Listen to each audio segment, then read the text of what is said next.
Thank you.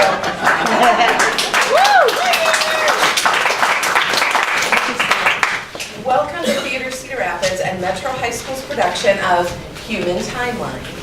I'm Mary Vizecki. And I'm Sarah Collingsworth, and we are the theater directors at Metro. Just a few bits and bobs to tell you about. The performing area is right here. The exit is right here. It makes it a little bit tricky if you want to exit during the performance, so this is what we would ask. There's going to be blue transition lights in between some of the performances, so if you could wait for that light, that would be least disruptive to our performers. Please make sure that you have your phones on silent or vibrate. For example, we do not want your ringtone of Uptown Funk going off during our piece on the Vietnam War. Also, you'll notice in the program we have an order of show.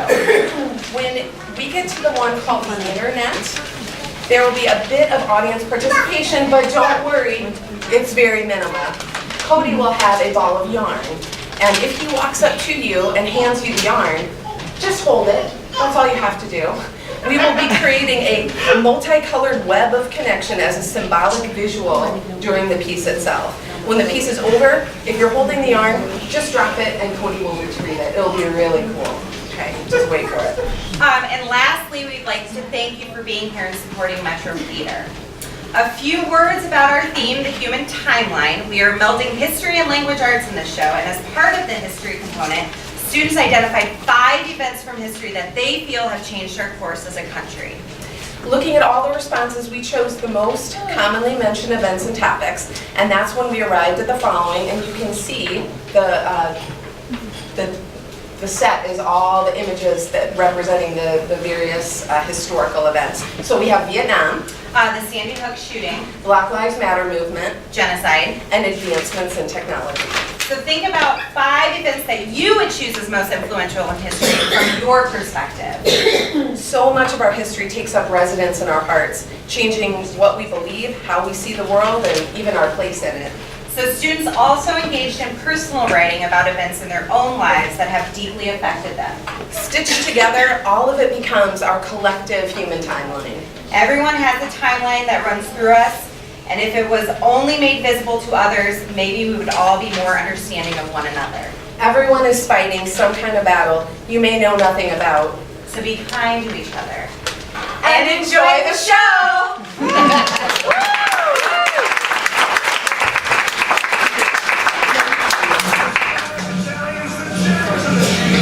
They come across the water 1,000 miles from home. Nothing in their bellies but the fire down below. They died on the railroads and worked the phones and skin. They died in the fields of factories, they scattered the wind. They died together 100 years ago and still dying now. The hands that built the country were always trying to keep out.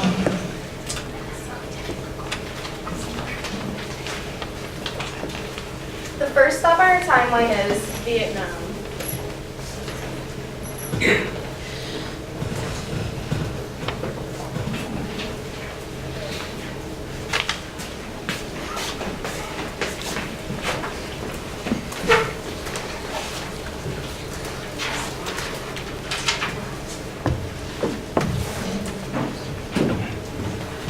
Good evening, my fellow Americans. Tonight I want to speak to you of peace in Vietnam and Southeast Asia. Carry on my wayward son. There'll be peace when you are done. Lay your weary head to rest. Don't you cry no more.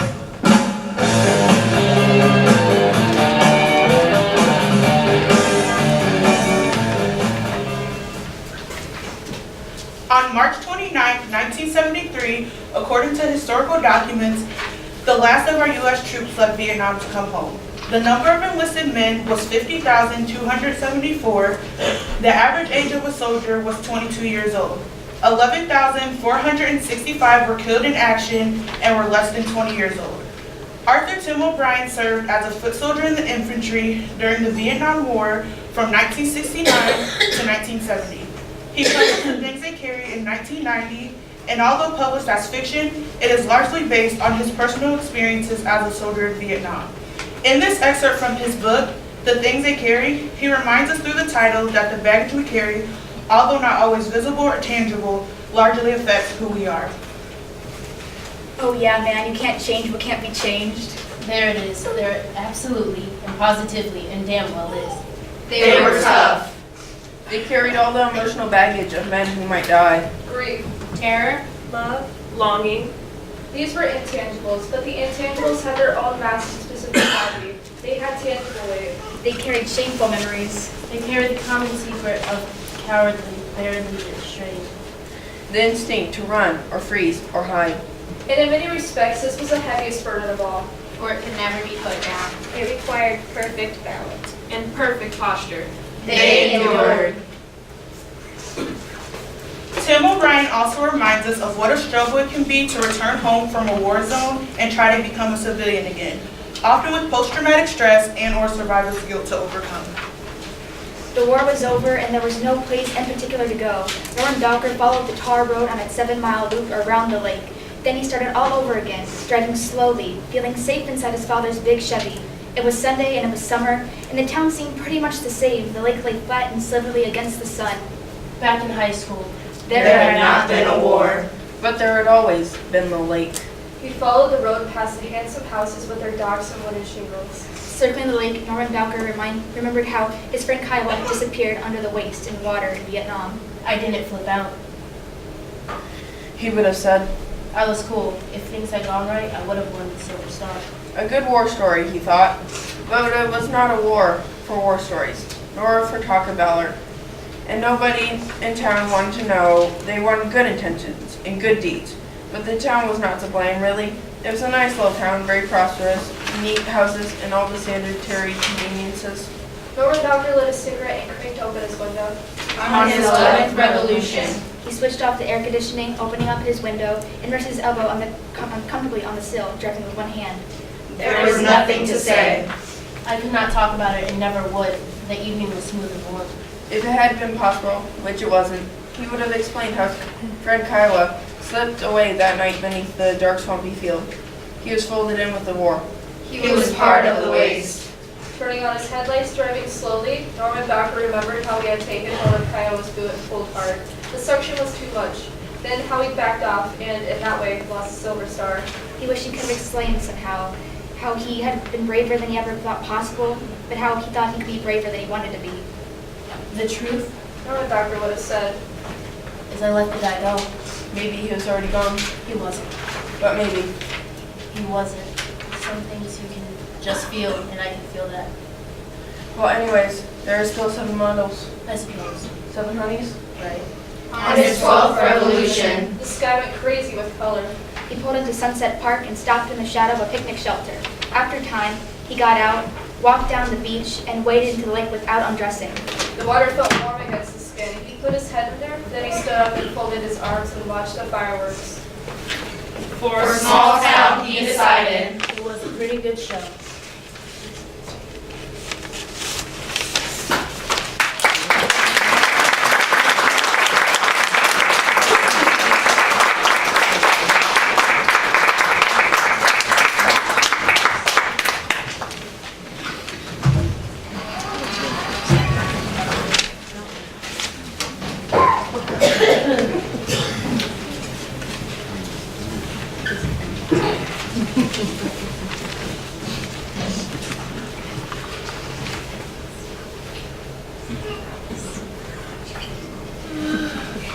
In the Marine Corps, served in Vietnam. I was in the Marine Corps for 3 years.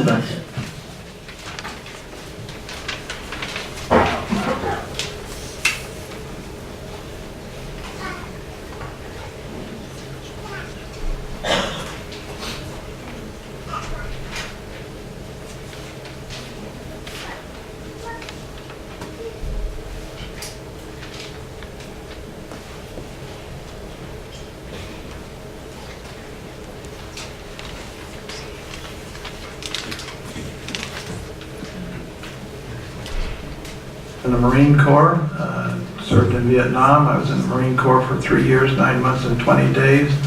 I was in Vietnam from 67 to 68. Certainly killing human beings changes you. I remember the first time I killed 2 NVA, and that was on the Strip, and I was elated, actually. I didn't smile or laugh or anything, but I was inwardly elated that I finally killed the enemy. And little did I know that now I would be feeling actually remorse or sadness. I asked for a college cut to get out of the Marine Corps, and I received it, and I attended Ohio State very briefly, and I couldn't find my mind wrapping around academia. I couldn't concentrate, couldn't study, and I really couldn't focus on the whole thing. And I couldn't understand what was wrong with me, because I felt nervous. I felt I was tapping my feet all the time. I couldn't sit down, and I had to, my head had a swivel on it. I was always watching everybody, and whenever somebody came into a room or something, I was watching them before they saw me, and I couldn't understand why I was like that. Anger was something that I would come from 0 to 60, and fighting, and if I thought somebody was irrational, I became completely irrational, and a lot of fighting, and a lot of, I didn't have time for fools, I always said to myself, and I thought nobody understood me. I thought I was alone, and really, actually, for the most part, I was alone.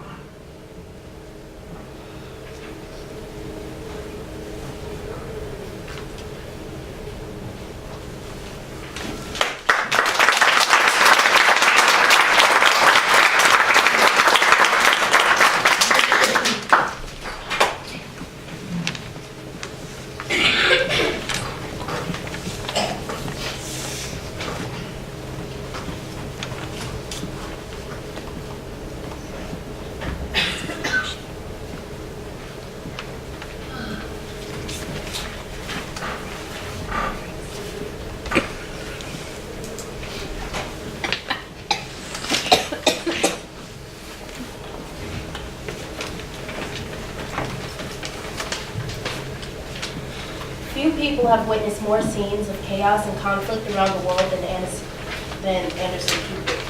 Those groundbreaking coverage on CNN changed the way we watch the news. In this gripping, candid, and remarkably powerful memoir, Dispatches from the Edge, he offers an up-close view of the most disturbing crises of our time and the profound impact they have on his life.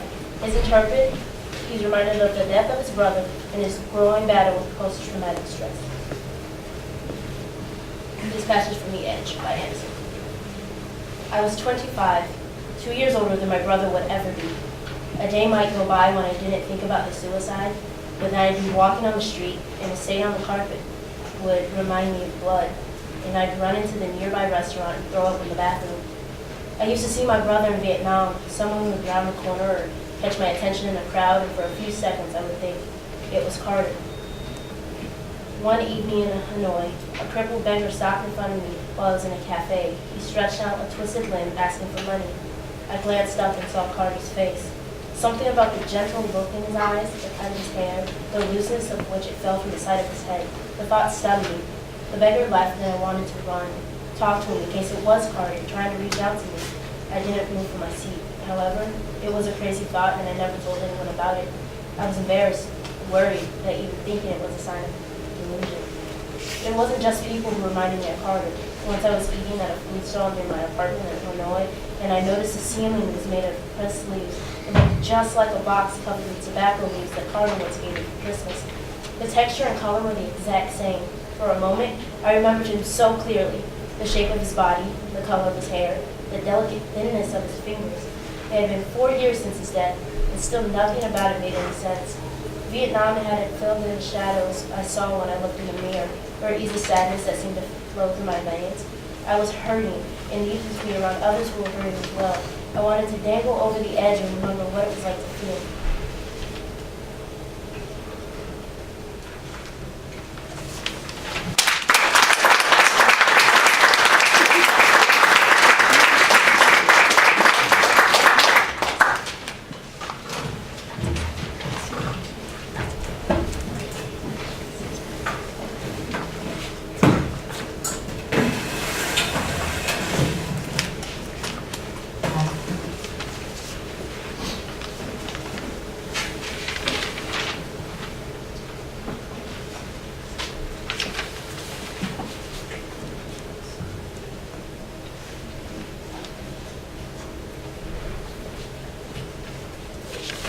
One of 7 children, Mount Un, lived in a privileged life in Cambodia until the age of 5. Then in April 1975, Pol Pot's army stormed the city, and thus began the brutal communist control of Cambodia.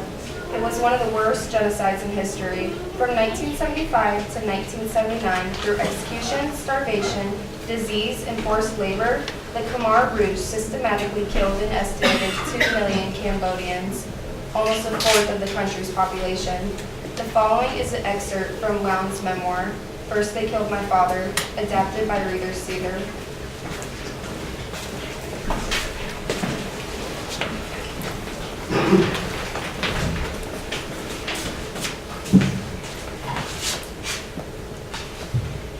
They know.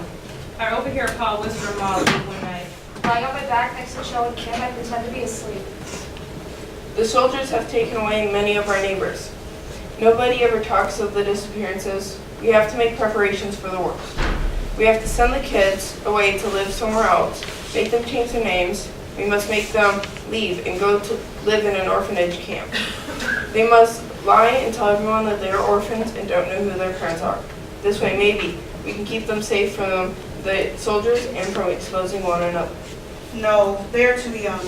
Ma pleads with them. I want them to be safe, to live, but I cannot send them away. They are too young and cannot defend themselves. Not now, but soon. The next evening, while sitting with Kim outside on the steps of our hut, I think how the world is still somehow beautiful, even when I feel no joy at being alive within it. It is still dark, and the shimmering sunset of red, gold, and purple over the horizon makes the sky look magical. Maybe there are gods living out there after all. When are they going to come down and bring peace to our land?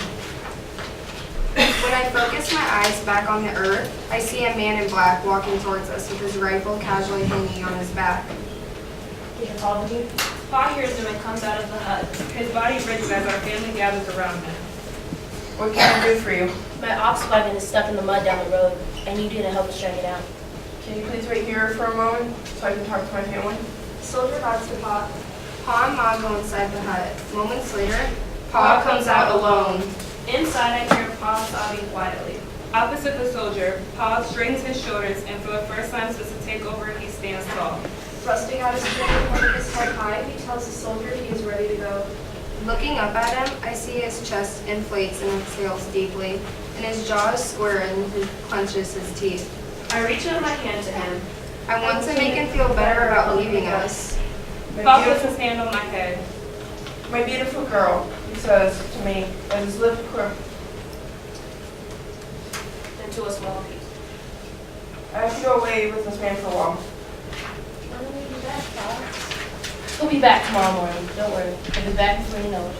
Can I go with you, Pa? It's not too far. I can help you. No, I you never cannot. have to let me go with them. No, you cannot go with me. I have to go. You kids be good and take care of yourselves. Pa walks away with the soldier at his side. I stand there and wait to him. I watch Paul's figure get smaller and smaller. And still I wait to him, hoping he'll turn around and wave back. He never does. He never does.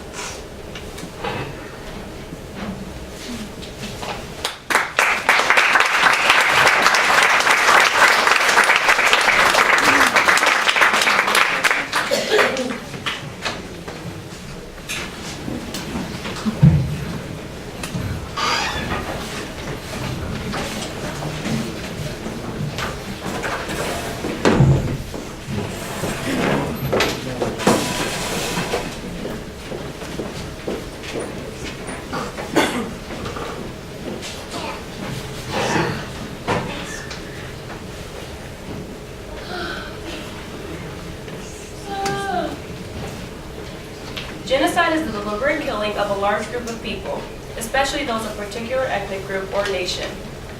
In the African country of Rwanda, long affected by imperialism, the population was divided into two groups based on physical appearance. Because one group was favored over the other, conflict arose when set European countries left. On April 6, 1994, one group began slaughtering the other. As the brutal killing continued, the world stood idly by and just watched the slaughter. Lasting 100 days, the Rwandan genocide left approximately 800,000 to 1 million dead.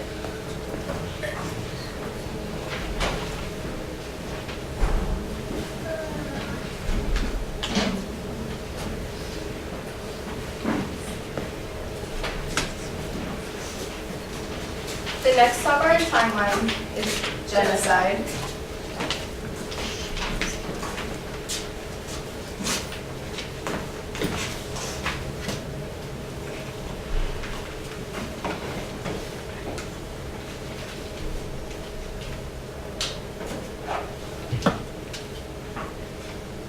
Excuse me, Mr. Douglas. Listen. Sorry about earlier. If I never knew you were in there, I wouldn't know.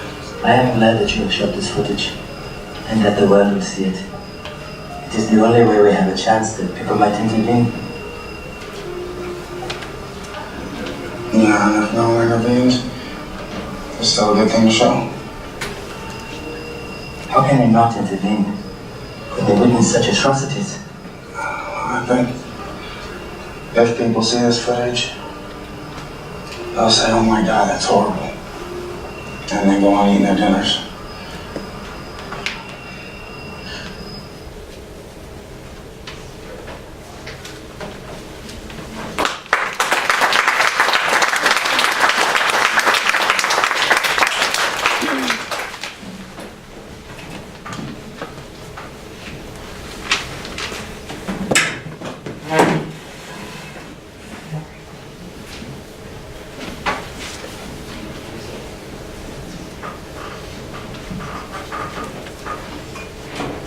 The Disney movie Zootopia has life lessons for all of us. In this audio excerpt, the main character, Judy, reminds us that we all have a lot more in common than we realize, and that the more we try to understand each other, the more exceptional we'll all become. As we think about the world's history marred by genocide, these simple words about change, acceptance, and diversity ring true.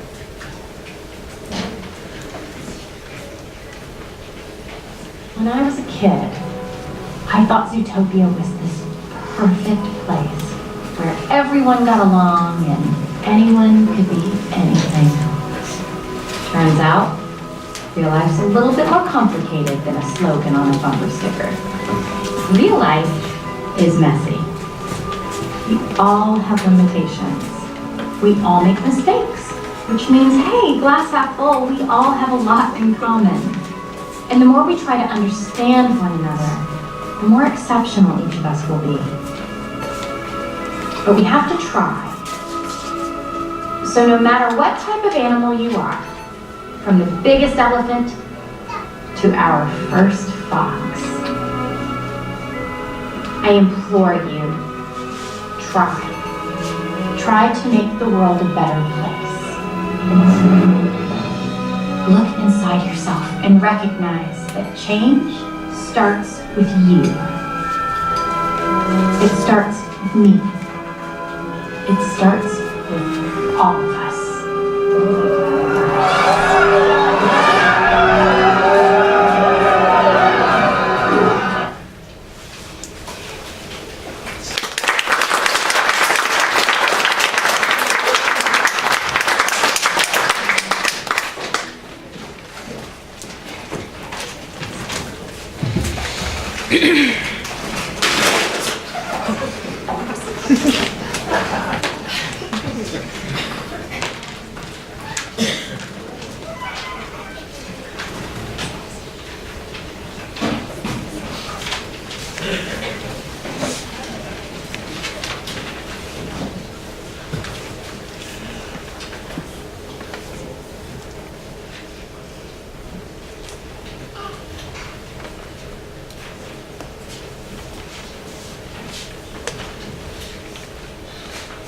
The next stop on our timeline is Sandy Hook.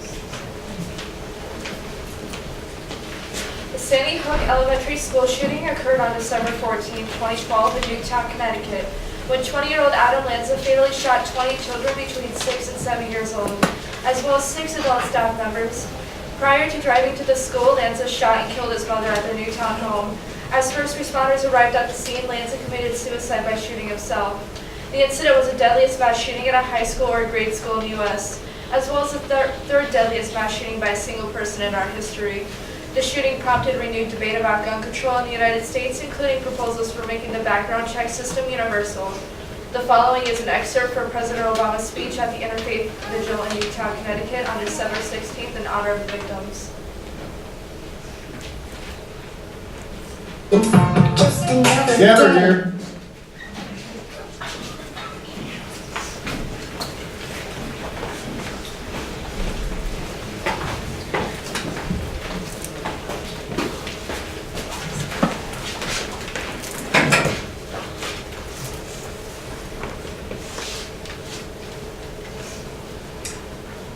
We gather here in memory of 20 beautiful children and 6 remarkable adults. They lost their lives in a school that could have been any school, in a quiet town full of good and decent people that could be any town in America. Here in Newtown, I come to offer the love and prayers of a nation. I am very mindful that mere words cannot match the depths of your sorrow, nor can they heal your wounded hearts. I can only hope it helps for you to know that you're not alone in your grief. That our world too has been torn apart. That all across this land of ours, we have wept with you. We pulled our children tight. And you must know that whatever measure of comfort we can provide, we will provide. Whatever portion of sadness that we can share with you to ease this heavy load, we will gladly bear it. Newtown, you are not alone. We know that there were other teachers who barricaded themselves inside classrooms and kept steady through it all. And we assured the students by saying, Wait for the good guys. They're coming. Show me your smile. And we know that good guys came. The first responders who raced to the scene, helping to guide those in harm's way to safety and comfort those in need. Holding at bay their own shock and trauma because they had a job to do and others needed them more. And then there were the scenes of the school children, helping one another, Holding each other. Dutifully following instructions in the way that young children sometimes do. one child even trying to encourage a grown-up by saying, I know karate, so it's okay. I'll lead the way out. as a community, You inspired us, Newtown. In the face of indescribable violence, in the face of evil, you've looked out for each other, And you've cared for one another. And you've loved one another. This is how Newtown will be remembered. and with time, in God's grace, That our love will see you through. there's only one thing we can be sure of, and that is the love that we have for our children, for our families, For each other. the memories we have of them, that joy they bring. the wonder we see through their eyes. That fierce and boundless love you feel for them. A love that takes us out of ourselves and binds us up to something larger. We know that's what matters. we know we're always doing right when we're taking care of them. when we're teaching them well. But we're showing acts of kindness. We don't go wrong when we do that. That's what we can be sure of. Charlotte, Daniel, Olivia, Josephine, Anna, Dylan, Madeline, Catherine, Chase, Jesse, James, Grace, Emily, Jack, Noah, Caroline, Jessica. Benjamin, Abiel, Allison. You have all been called. For those of us who remain, let us find the strength to carry on and make our country worthy of their memory. Bless and watch over this community in the United States of America.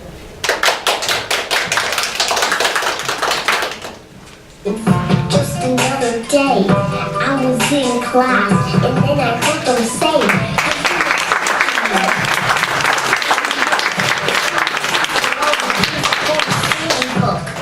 and I said, man, he must have been hurt enough to make everybody feel worse.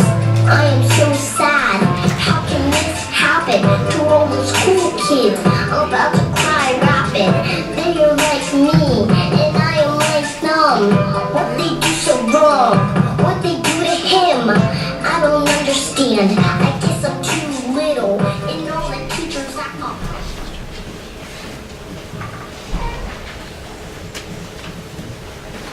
The next stop on our timeline is Black Lives Matter.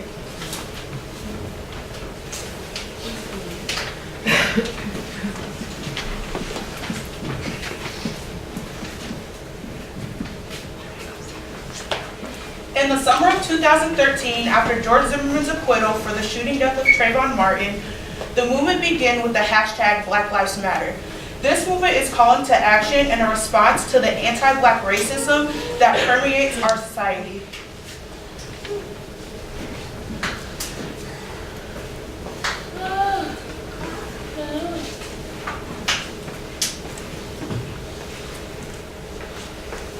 Kiss the Barrel by Stella Doss. Kiss the barrel of the gun with the lives of our children. Stand heavy. With fight on our hearts. Blood on blue, paint on black. We fight for the rights of our future children. Be damned the next generation lives in fear of our skin. We fight and cry our pain. We will march again. All lives didn't matter to you until our lives mattered to us. Kiss the barrel of the gun with the lives of our children. Stand heavy with fight on our hearts.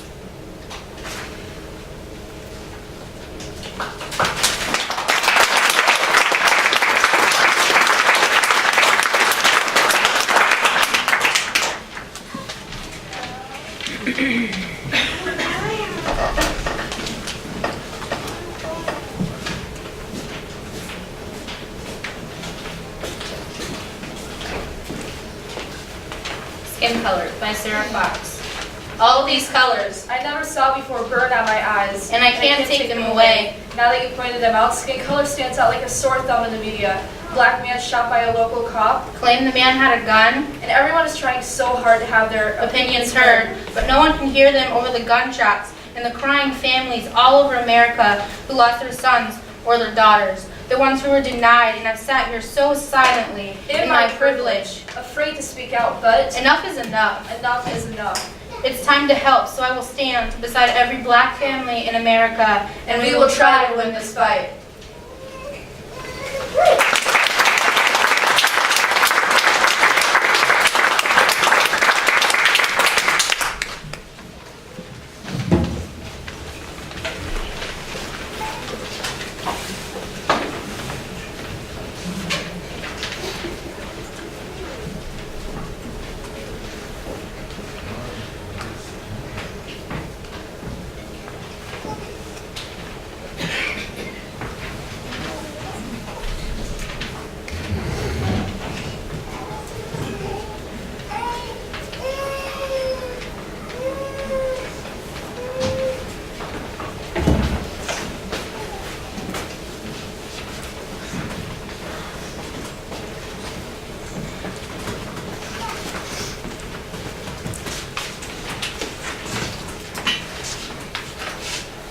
In a world where Black Lives Matter, I imagine. A world where voices are heard, where color isn't set for judgment, and peace isn't equality but a statement. People speaking about black on black crime in our community. Less police brutality. In a world where Black Lives Matter, I imagine the world very different than it is now, where people can really see each other. Everyone being judged by the content of their character rather than the pigment of their skin. Children not fearing their lives because of their skin. In a world where Black Lives Matter, I imagine A community with equality. No more racial profiling. an equal rights. We have this, but we don't. A place where all women are paid equally instead of just white women getting paid at a higher rate. In a world where Black Lives Matter, I imagine Black women appreciating their skin and culture. There will be no need for protests to say that this race is less than another. The world we live in will be equal and everybody will be treated as one. in a world where Black Lives Matter, I imagine The stereotypes of black culture wouldn't exist. That there will be appreciation for all kinds of diversity. I imagine that all lives would matter. All lives would matter. in a world where Black Lives Matter, I imagine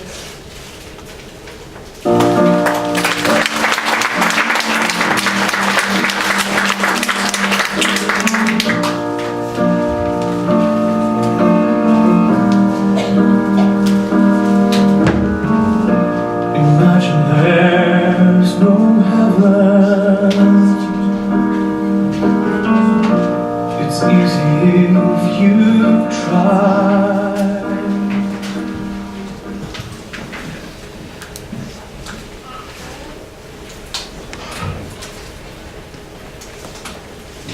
The next stop on our timeline is Advancements in technology.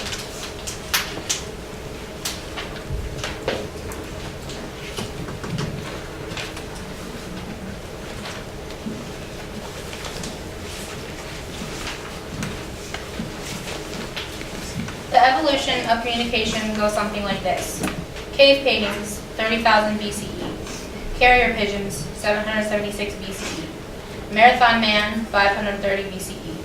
First daily newspaper, 1650. Telegraph, 1840. Telephone, 1876. Radio signal, 1902. TV broadcast, 1927. Internet, 1969. World Wide Web, 1994. Instant messaging, 1997. Blogging, 1999. Facebook, 2004. Twitter, 2006. Cell phone addiction, present. Progress?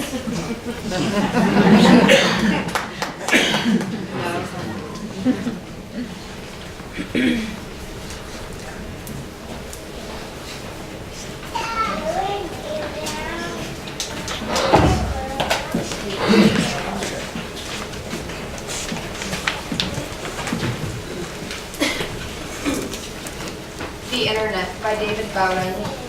Woven into each and every one of us, there is An internet. We connect to each other.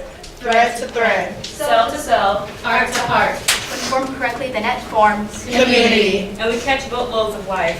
We all yearn to be hewn in this collection, for it is the Human connection. It's the reason we have eyes. Tongues. And lips.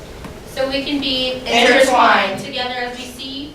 speak and kiss. It's the reason why we have right and left hands. So when my right reaches your left, pinkies, rings, middles, pointers, and thumbs interconnect. In the loom of the human thread, But we have become Disconnected. By nations and nationalities, Language and legalities. Wars and quarantines. prejudices and bigotry. The net of humanity. Has been severed severely. As we cut ourselves off in the pursuit of individuality, And in the midst of this shrinking world sensation, many are placing the blame on Technology. as we burrow into browsers. Unplugged by plugging in for hours. Miss blue skies while working in the cloud. laugh out loud without laughing out loud. Humanity seems to be Disconnecting. At the one point in history when it is connected the most. But just as to the good, we are not entirely compliant, nor entirely resistant, neither is this tool entirely consistent. for the problems of our world used to be too big and too distant to connect to and know of its widespread existence. But now our world is too small and too close for us not to make a difference. We can now connect. Crowds around a cause. The ignorant to knowledge, the isolated to college, orphans to the fathers, donors to the nonprofits, and injustice to those who can stop it. We can now see. our newborn nephew. A revolution breakthrough. The troops as they withdrew, Uncensored world news. And what is and isn't true. We can now hear. Cries from Thailand. Shouts from Somalia. and can shove our arms elbow deep through our screens. Reach out. And touch them. But so often we use this tool to ignore them. And the rest of those humans, For just as fire can be used for warmth or destruction. We misuse URLs, firewalling off the world with distractions. We search daily, But find nothing. Add friends, But lose community. look for love but get pornography. Try to discover ourselves. But lose our identity. And though this entity is filled with both healing and brokenness. guilt, And innocence. Some of what's godly. and some of what's devilish, That does not detract from its significance. When it comes down to it, the true nature of this new age unit Isn't how we use it. woven into each and every one of us, there is an internet. And I pray we may stitch our world back together. As we knit patch And connect.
How We Have Learned to Love by Gage Wells.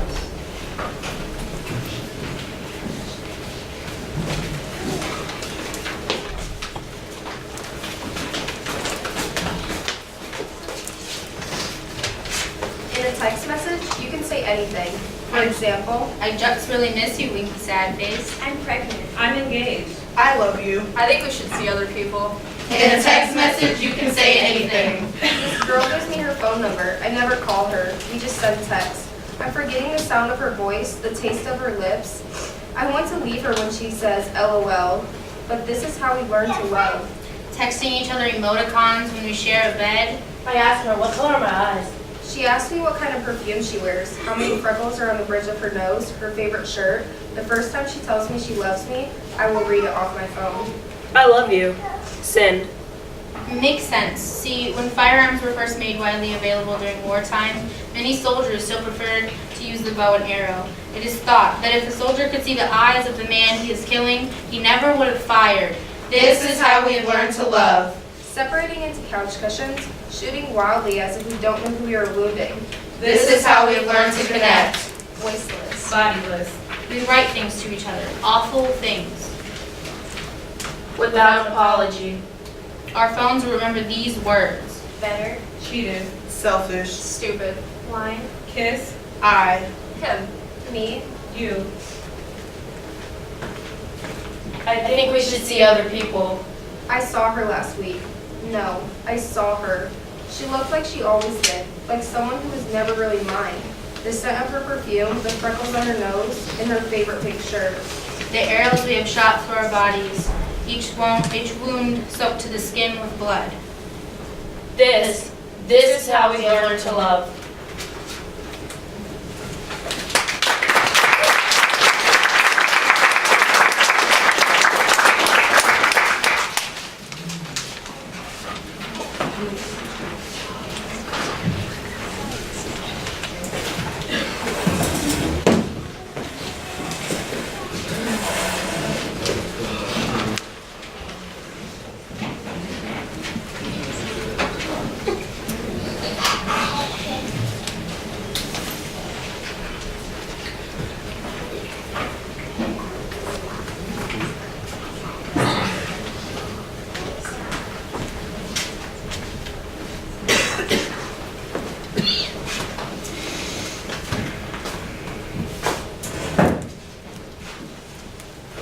Text me.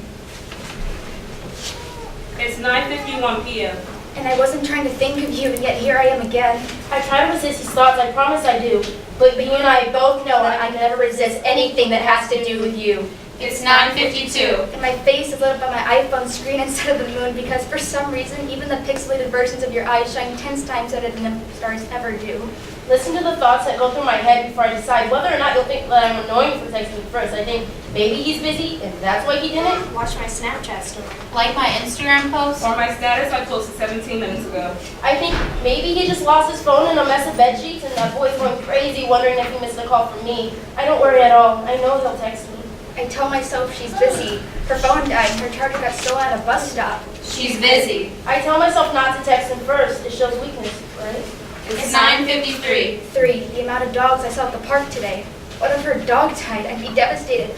I wouldn't want to text anybody either. So I understand maybe there are things more important to me. She's planning a funeral for a loved one. It's 9:53. 3, the number of stoplights I got caught by today. Maybe he got into a car accident. Maybe he was daydreaming at a stoplight. And I tell myself he's doing homework and he's busy because he's doing homework. Because maybe he'd much rather relive the Cold War than talk to me. It's 9:54. And as time passes, her eyelashes turn my stomach into butterflies and fireflies. And why do I? New message. She texted me. Every centimeter of me is interested. She was busy and now she isn't. Yeah, she wrote me a message. I'm excited to see. Hey, what's up? You want to meet up later? Typing. But now it's 9:55 and I think, hey, maybe I should text him again. Leave my pride and narcissism behind and just forget them. But why should I have to be the one who goes out on a limb? He's the boy. He's the one who's supposed to do this. It's 9:55 and I'm tired for waiting this boy to realize. 5 minutes ago, she posted a picture with this guy. And 5 minutes ago, I decided that these feelings were alive. But when the teacher asked me, what elements are necessary to maintain I said nitrogen, hydrogen, oxygen, and you. And I don't know why you haven't called yet, and I don't know if this is true, but hey, wouldn't it be crazy if you were lying awake right now thinking about me too? What are you scared for? It's not like the world will be destroyed by some kind of atomic bomb. The worst thing that could happen is that you don't respond. No, it's 10. So what's it gonna be? Typing. Typing. Typing. Hey, Typing. Typing. Typing. Hey, I was just thinking about you.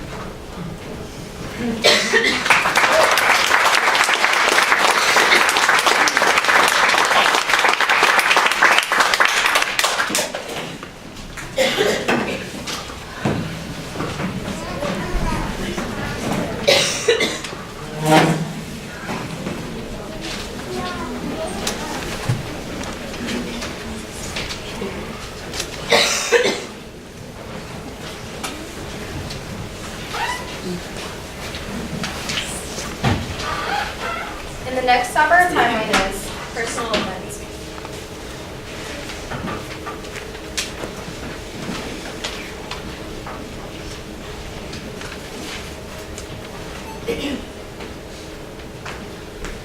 There are countless events in history that have changed our world, how we live our lives, and how we see each other, even of our very cores.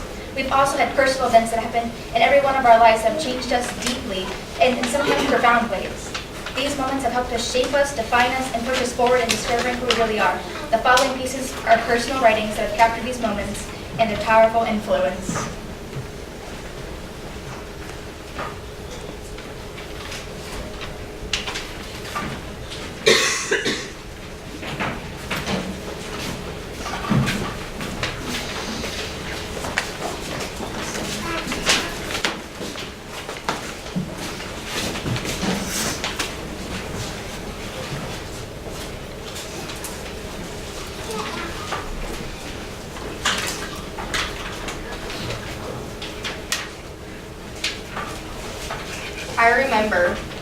I remember me and my dad having a relationship again. I remember the first time I saw my biological dad. I remember the first time I met my sister. I remember getting bullied at a Catholic school because I'm bisexual. I remember how he and I used to slow dance together when we were upset. I remember having a long distance friendship and how different those relationships are. I remember one summer, I traveled to 14 different states. I remember when I was 8, my best friend drowned. I was so young, I wasn't sure what was happening. I remember when I found out about the breakup. I remember my dad's death. I remember moving out of my mom's house. I remember when I ran away. I remember visiting Montana and how I fell in love with nature and earth. I remember the time I rode in the front seat of a police car. I remember when I wanted to be like the cool girls in 6th grade and my eyes were darker than raccoons. I remember words people say to me that put me down even though I don't want to remember. I remember moving into my dad's house. I remember meeting my best friend in 7th grade. This moment changed my life. This moment changed how I see about myself. This changed my whole perspective. This changed me. Forever. It's my human timeline.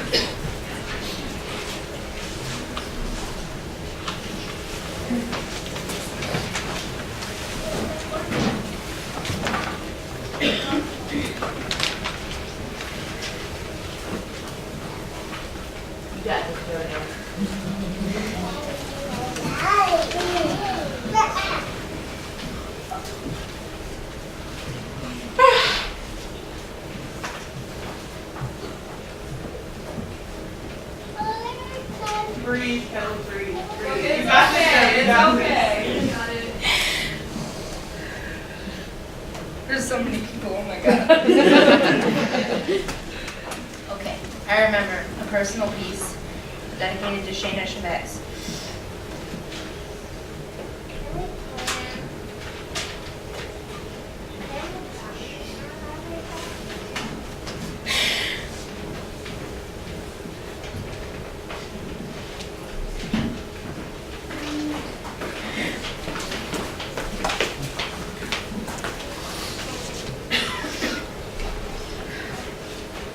remember meeting her for the first time, and how everyone told us we looked like twins.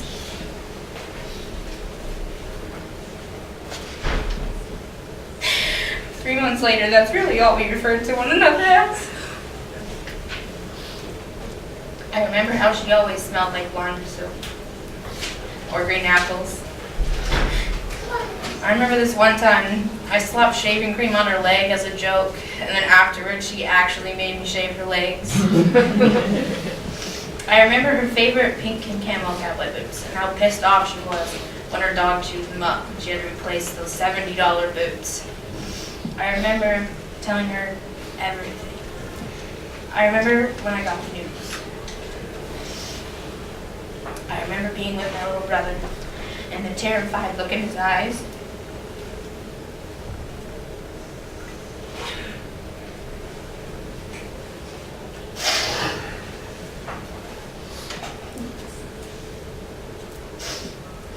When I began hyperventilating, I remember not believing that this could be true.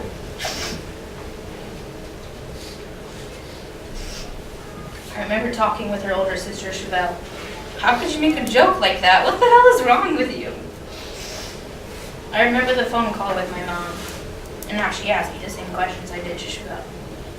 I remember my mom coming home and collapsing in her arms. I remember my visit to the psych ward. I was so lost that I didn't know how to handle myself. I remember dropping out of high school my junior year because of how agonizing it was to watch people be happy. I remember the moment that I finally realized that just because my world was deteriorating in front of me, it doesn't mean that anyone's going to stop it from spinning. I remember when her favorite hoodie became my comfort blanket. I remember her laugh, but sometimes I seem to forget the sound of her voice. I remember the moment that I went over to her house for the first time after she passed, and her dog mistaking her for me. I remember getting the news that my best friend, otherwise known as my twin, had passed away. I remember the funeral and how I spoke in front of everyone and made them laugh, just like she would have done. I remember it's been a year and 5 months since you've been gone, Shayna. And I'm trying my best, but I don't know how I'm here without you. But that's what counts, right? Yeah.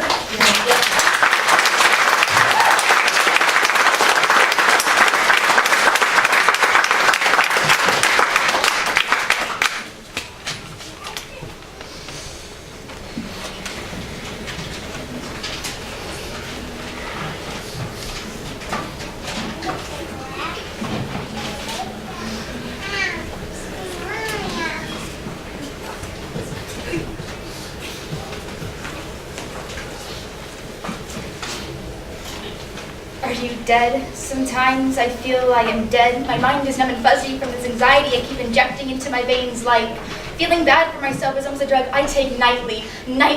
I remember the nights I used to count nebulas on my ceilings, saying what every writer says to themselves. I am alone. I swear I am terribly, terribly alone. Alone. The things I feel almost every moment of my life. Even when you turn to me and say, you're no monster. No one's going to push you away. Even though you monsters are people. People. The beings I hate yet have such a tender feeling for, as if I am an actual monster. And I am cruel, not to others, of course. How rude that would be. But to myself. The words that were directed towards myself. I wish you were dead. I swear you are alone. So terribly, terribly alone. And you are a monster. But how rude it would be to say that to you, but not to me, of course.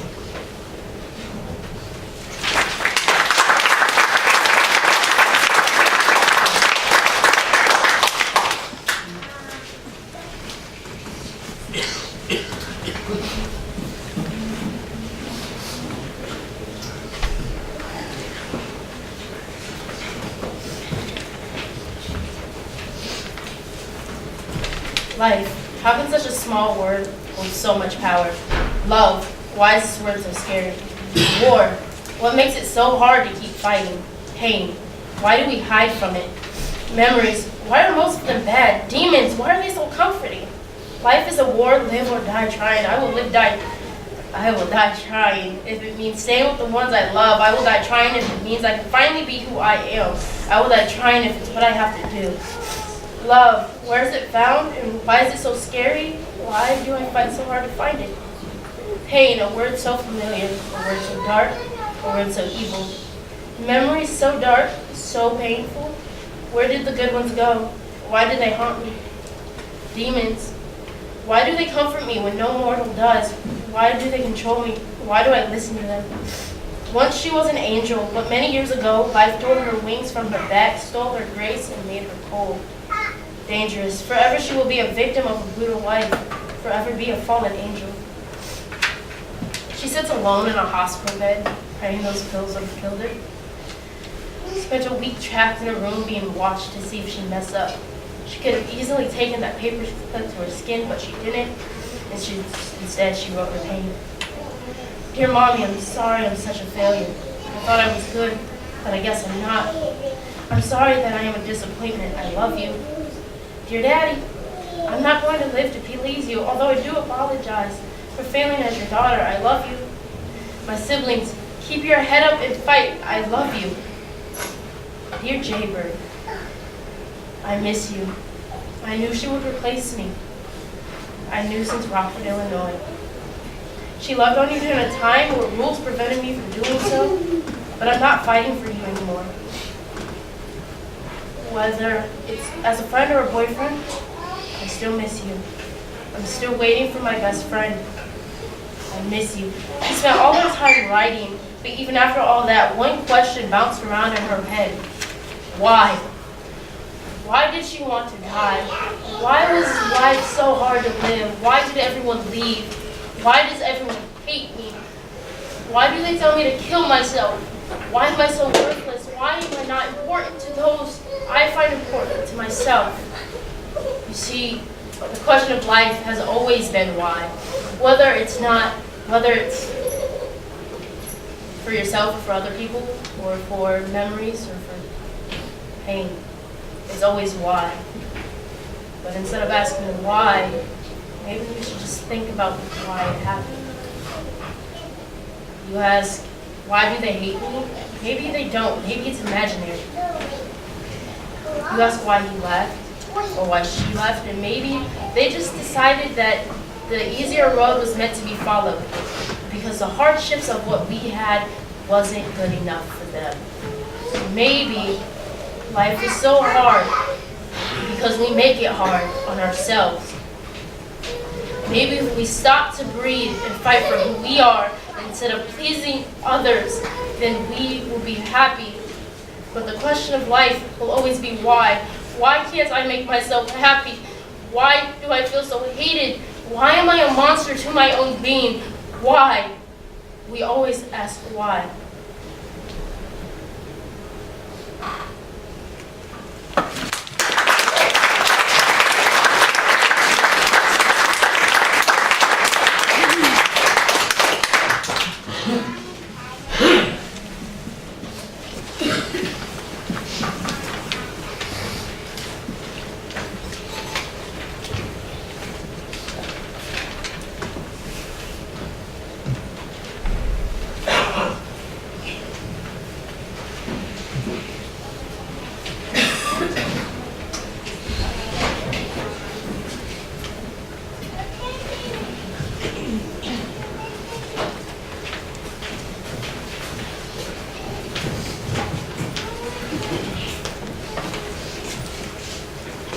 As we are all well aware, an important presidential election just took place. Regardless of your political views, we can't ignore or dispute the fact that the nation has fear about new leadership and the changes that could take place. This was posted on Facebook by a friend on the night of the election. So many of us sat glued to the red and blue map on the TV screen, slowly being shaded and counted. As results became clear and uncertainty set in, and fears were expressed from both red and blue. This piece quickly went viral because his words connected with others who felt the same way. Good Night by Brian Guthrie. Going to bed. Tomorrow's going to be a long day, not just because of 5 hours of sleep, but because Muslims in America have no idea what the future holds for them. Women will lose their right to privacy and access to health care. Gay couples don't know if their marriages will be valid or if they haven't yet taken their vows yet, if they'll be honored. Our black brothers and sisters will be stopped and frisked under the false pretenses of law and order. Hispanic immigrants won't know if their families will stay intact. Our stock market has lost 5% and trading has been halted. Economists fear over $1 trillion has evaporated from our economy already. NATO doesn't know what they should expect from our country in its commitment to securing Eastern Europe. Over 20 million Americans will lose their health insurance. The Middle East becomes even more volatile. American factory workers will lose jobs because of a trade and economic plan destined to fail. Thousands and thousands of students will continue to accumulate massive student debt. Russia has no one to check their ambitions. Mexico's economy may be on the brink of implosion. The world may see a recession or depression that makes 2008 look okay for at least one leading economist. Our planet may move towards destruction exponentially, with our coastal cities on a fast track towards going poof. We are no longer the trusted leader of the free world, a position we've held for over 2 centuries. America is in distress. Good night.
Wonderful performers.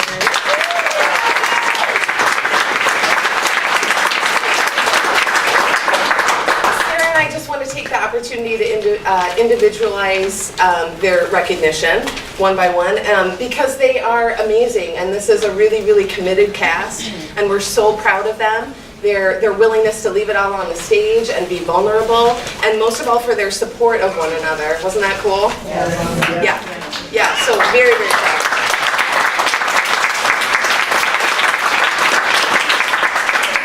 Okay, so starting off with Miss Aubrey. Hey! Hillary.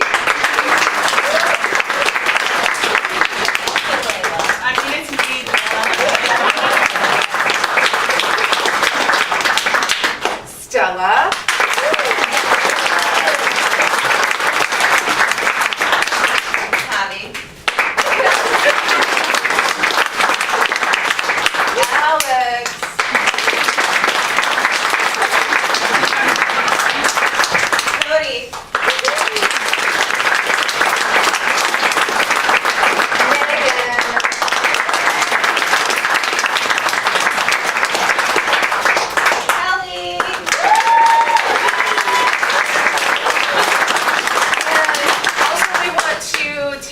A minute to recognize my student teacher Jared. He's been backstage like putting out fires. He's done all kinds of things, and he's really been a great help. So come on out, Jared. Get your rose.